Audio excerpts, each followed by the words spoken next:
یہ حدیث جو ہے نا صحیح بخاری میں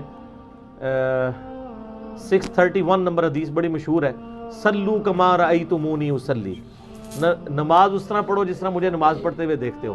اس حدیث کے راوی ہیں مالک بن حویرث رضی اللہ تعالیٰ عنہ وعلیہ السلام، اور وہ اپنا واقعہ خود بیان کرتے ہیں کہ ہم کچھ نوجوان تھے جنہوں نے اسلام قبول کیا، پھر ہم 20 دنوں تک 20 دن اور راتیں نبی علیہ السلام کے پاس ہم نے مسجد نبوی میں گزاری، اور ہم نے آپ کو بڑا ملنسار اور بڑا خوش اخلاق پایا، اور 20 دنوں میں ہم نے آبزرو کیا کہ آپ علیہ السلام نماز کیسے پڑھتے ہیں، آپ کے دین کو سیکھا، اور کہتے ہیں چونکہ ہم نوجوان تھے تو ہمیں گھر کی یاد ستانا شروع ہوگی۔ یہ صحیح بخاری کے الفاظ ہیں۔ اس سے پہلے کہ ہم نبی علیہ السلام کو یہ کہتے، نبی علیہ السلام نے خود ہی آبزرو کیا کہ ان کو اب گھر یاد آ رہا ہے، تو آپ نے ہمیں خود ہی مشورہ دیا کہ اب تم واپس چلے جاؤ۔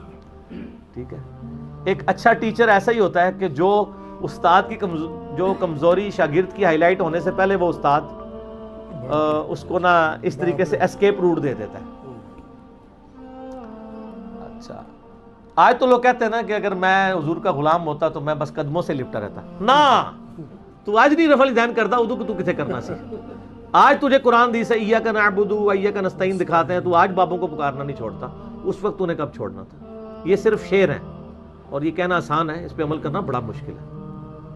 انسان تو انسان ہے نا، اکتاہٹ تو اس کے اندر اللہ تعالیٰ نے رکھ دی ہے بلٹ ان۔ تو کہتے ہیں 20 دن کے بعد نبی علیہ السلام نے ہمیں واپس بھیجا، اور میں دیکھنا واپس جاؤ تو اذان دینا، اس کے بعد نماز کے لیے تم میں جو عمر میں بڑا ہو وہ تمہاری نماز میں امامت کروائے۔ یہ پوری حدیث ہے مالک بن حویرث کی۔ اس حدیث کی شرح میں آپ فتح الباری میں دیکھ لیں، اس میں بھی لکھا ہے کہ غزوہ تبوک کے قریب کا یہ واقعہ ہے۔ غزوہ تبوک ہوا ہے رجب 9 ہجری میں، اور رجب 9 ہجری میں غزوہ تبوک ہوا ہے، اس کے آلموسٹ 8-9 مہینے کے بعد نبی علیہ السلام کی وفات ہو گئی ہے۔ ٹھیک ہے جی، تو آپ صلی اللہ علیہ وآلہ وسلم 8-9 مہینے پلس 1 سال کر لیں، تقریباً 1.5 سال بنتا ہے، کیونکہ 11 ہجری کے شروع میں وفات ہوئی ہے نا، 10 کا پورا سال کر لیں اور یہ 6-7 مہینے یہ کر لیں، 1.5 سال بعد، یعنی یہ بالکل آخر میں مسلمان ہوا ہے۔ تو یہ آپ کو اسماء الرجال کی کتابوں میں ملے گا، آپ کھول کے دیکھ لیں، اگر آپ کو کہیں ملتا ہے کہ غزوہ بدری صحابی ہیں یا صلح حدیبیہ کے، تو لے کے آئیں، اسماء الرجال کتابوں میں موجود ہے۔ یہ اس لیے ان کو تکلیف ہوتی ہے کہ انہوں نے اپنی پبلک کو یہ کہانی کرائی ہوئی تھی کہ مکے کے اندر رفع الیدین ہوتا تھا، مدینے میں بت رکھ کے آتے تھے تو وہ مدینے میں ختم ہو گیا۔ تو میں نے ان کو یہ بتایا تھا مسئلہ 70B میں کہ رفع الیدین کی حدیثیں جتنے صحابہ نے روایت کی ہیں نا، ان میں سے اکثر وہ ہیں جو فتح مکہ کے بعد بھی مسلمان ہوئے ہیں۔ آپ تو ہجرت مدینہ کی بات کر رہے ہیں، نبی علیہ السلام کی وفات سے 1.5 سال 2 سال 3 سال پہلے جو مسلمان ہوئے ہیں نا، وہ صحابہ رفع الیدین کی حدیثیں بیان کر رہے ہیں۔ اٹ مینس کہ انہوں نے نبی علیہ السلام کو اس وقت رفع الیدین کرتے ہوئے دیکھا ہے۔ فتح مکہ کے موقع پہ وائل بن حجر مسلمان ہوئے ہیں، اور سن نسائی ابو داؤد کھول کے دیکھ لیں، وہ کہتے ہیں میں نبی علیہ السلام کو رکوع میں جاتے وقت اٹھتے وقت رفع الیدین کرتے دیکھا ہے۔ پھر میں 1 سال بعد سردیوں میں دوبارہ آیا، یعنی 9 ہجری کے اندر، تو میں نے دیکھا آپ علیہ السلام اور آپ کے صحابہ چادروں کے اندر سے بھی رفع الیدین کرتے تھے۔ پھر ابو حمید سعدی کی جو 10 صحابہ والی حدیث ہے، جو آپ اہل حدیث کی جھٹتے جھٹتے بیان کرتے ہیں، کیونکہ اس سے ارسال الیدین ثابت ہو رہا ہے۔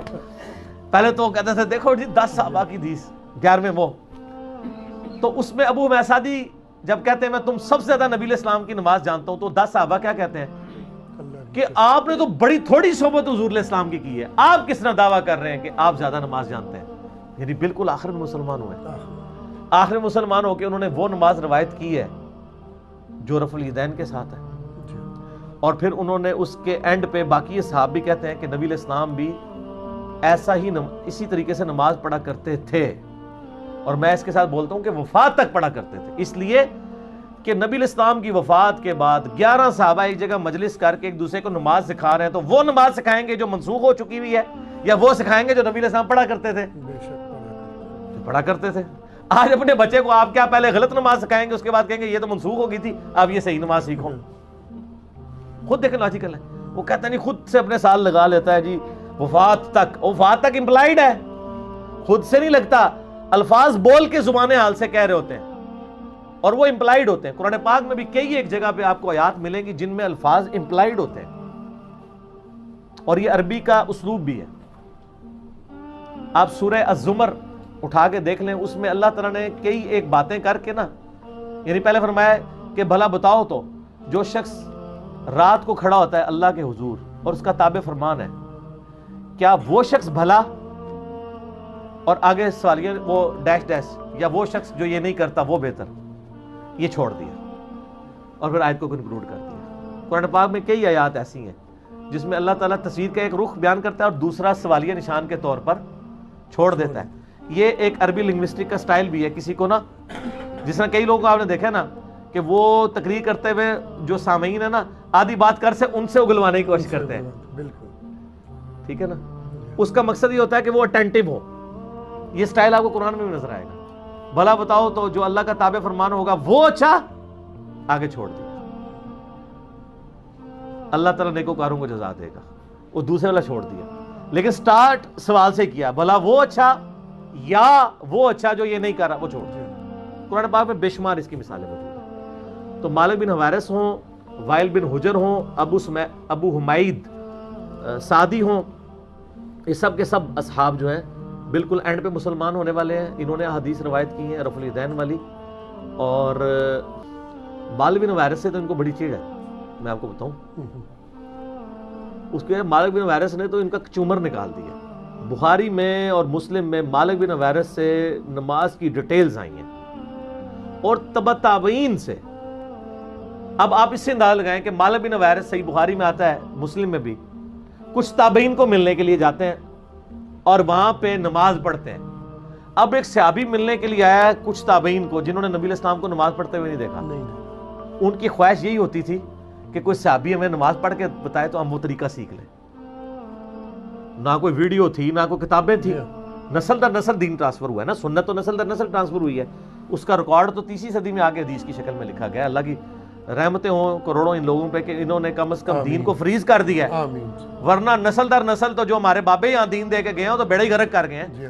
آج ہم کم از کم 1200 سال پہلے تو دین فریز ہوا ہوا بخاری مسلم میں دیکھ سکتے ہیں نا، تو وہ سنت ٹرانسفر ہو رہی تھی۔ اب وہ ابو قلابہ تابعی سے وہ تبع تابعین پوچھتے ہیں کہ جب مالک بن حویرث صاحب کو ملنے آئے تو انہوں نے نماز کیسے پڑھی تھی؟ انہوں نے کہا کہ ان کی نماز ایسی تھی کہ رکوع جب نماز شروع کرتے تو ہاتھ وہ کندھوں تک اٹھاتے، رکوع میں جاتے تو کندھوں تک اٹھاتے، رکوع سے سر اٹھاتے تو کندھوں تک ہاتھ اٹھاتے، اور طاق رکعتوں میں جب تک وہ بیٹھ نہیں جاتے تھے دوسری رکعت کے لیے کھڑے نہیں ہوتے، یعنی جلسہ استراحت، اور تیسری رکعت بھی رفع الیدین سے شروع کرتے۔